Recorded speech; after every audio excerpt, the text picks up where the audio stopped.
नमस्कार दोस्तों, स्वागत है आप सभी का आज की वीडियो में। यह हमारी सीरीज़ की दूसरी वीडियो है जिसमें मैं आपको हमारे भारत की एक ऐसी जगह बताने वाला हूँ जो कि बहुत ही ज़्यादा डरावनी है। अगर आपने मेरी पहली वीडियो नहीं देखी तो ज़रूर उसे देखना। उसमें मैंने मसूरी की एक ऐसी जगह के बारे में बताया है जिस जगह का नाम लोग लेना पसंद भी नहीं करते। और आज की वीडियो में हम एक ऐसे रूट की बात करने जा रहे हैं, एक ऐसे रास्ते की बात करने जा रहे हैं जो कि दिन में तो बहुत ज़्यादा यूज़ होता है पर रात में उतना ही कम।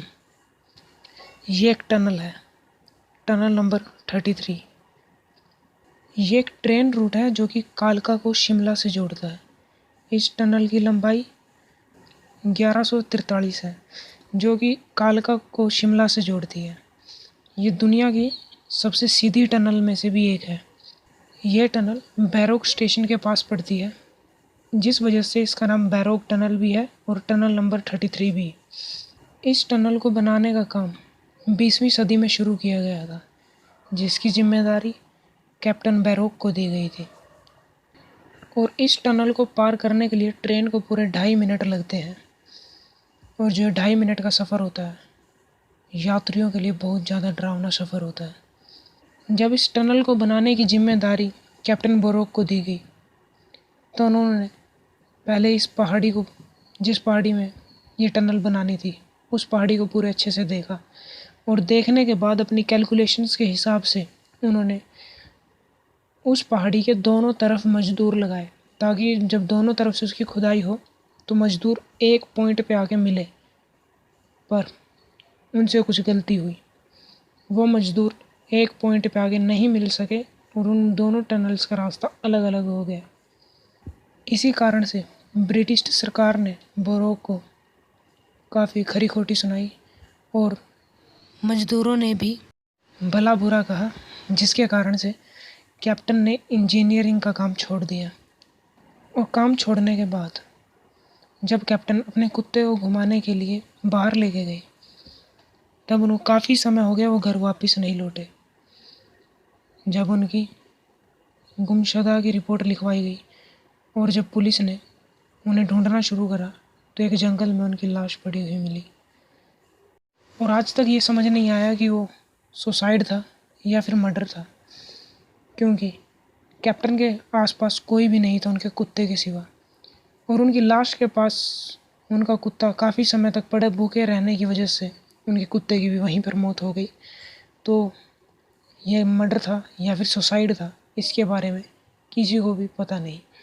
और उनकी लाश मिलने के बाद ब्रिटिश सरकार ने उसी टनल के सामने कैप्टन की कब्र बनाई और वहीं पर कैप्टन को दफना दिया। और इस सब घटना के बाद 19 साल बाद दोबारा काम शुरू करा गया उसी टनल पे। अब की बार ये काम सौंपा गया था HS होरिलेटन को। और जब उनको ये काम सौंपा गया तो उनको लगा कि ये काम उनसे अकेले नहीं हो पाएगा, तो उन्होंने वहीं के स्थानीय संत बाबा भलकू से सहायता ली। उनकी सहायता के कारण ही आज वो टनल बिल्कुल सीधी बन पाई है। और 1930 में ये टनल बन के कंप्लीट हो गई और इस पे पूरा 8 लाख का खर्चा आया। और अभी आप सोच रहे होंगे कि इस पूरी कहानी में डरावना कहाँ था। डरावना तो अब शुरू होगा। और जब पहली ट्रेन उस टनल के अंदर गुजरी तो जो कैप्टन से गलती से थोड़ी सी टेढ़ी टनल बनी थी वो भी वहीं पर मौजूद है। जब हम उस सीधी टनल से निकलते हैं तो लेफ़्ट हैंड साइड पे अगर जो आप ध्यान से देखें, आपका कभी जाना हुआ तो वो टनल मिलती है जो कैप्टन ने अधूरी छोड़ी थी। और ये उसी टनल के सामने ही कैप्टन की डेड बॉडी को दफनाया गया था। और जब पहली बार उस ट्रेन का ड्राइवर ने उस टनल के पास से गुजरा तो बाहर निकलते ही सबसे पहले उसने ये बताया कि उसने कैप्टन को वहीं खड़ा हुआ देखा था। उसके बाद से ही उस टनल से चीखने चिल्लाने की और जैसे कोई दर्द से करार रहा है ऐसी आवाज़ें आती हैं। और वहाँ के स्थानीय लोग भी उस टनल के पास जाना नहीं पसंद करते। और जब ऐसे ही केस ज़्यादा बढ़ गए तो फिर सरकार ने उस टनल पे एक लोहे का गेट लगा के वहाँ ताला लगाया। और जब कुछ दिनों बाद वहाँ देखने गए तो उस गेट पे ताला लगा ही नहीं हुआ था और वो ताला खुला हुआ था। उसके बाद आज तक उस गेट पे ताला नहीं लगाया गया और आज भी वहाँ से ऐसे ही रात को चीखने चिल्लाने और दर्द से कराने की आवाज़ें सुनाई देती हैं।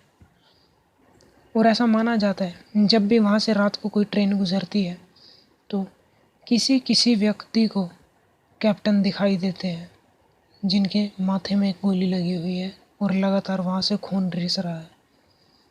और अगर आप ऐसी ही और भी इंडिया से रिलेटेड हॉरर फैक्ट्स जानना चाहते हैं तो हमारे चैनल को सब्सक्राइब कीजिए। और अगर आपको किसी ऐसे हॉन्टेड प्लेस का पता है जो कि सच में हॉन्टेड है और आप उसकी स्टोरी भी जानते हैं तो प्लीज़ मुझे कमेंट में मुझे ज़रूर बताना ताकि मैं उस पर भी अगली वीडियो अपनी बना सकूं। तो मैं आपसे इजाज़त लेना चाहूँगा।